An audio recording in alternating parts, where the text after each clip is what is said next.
Nel corso della notte i carabinieri di Motta di Livenza hanno arrestato un cittadino albanese di 47 anni perché è stato trovato in possesso di un centinaio di piante di marijuana che aveva appena reciso da un appezzamento di terreno che lui aveva ricavato nei pressi del fiume Loncon ad Annone Veneto.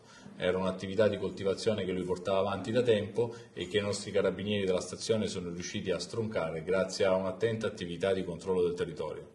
La successiva perquisizione e i successivi anche accertamenti hanno permesso di rinvenire questa mattina ulteriori piante di marijuana che il cittadino albanese aveva piantato proprio approfittando della fitta vegetazione che si trova sull'argine del fiume Loncon. Ora è stato sottoposto agli arresti domiciliari presso la sua abitazione e dovrà rispondere al reato di coltivazione, produzione e traffico di sostanze stupefacenti. Sostanza che lui avrebbe sicuramente provveduto ad essiccare e quindi ovviamente a smerciare, riteniamo appunto nel territorio pitergino mottense.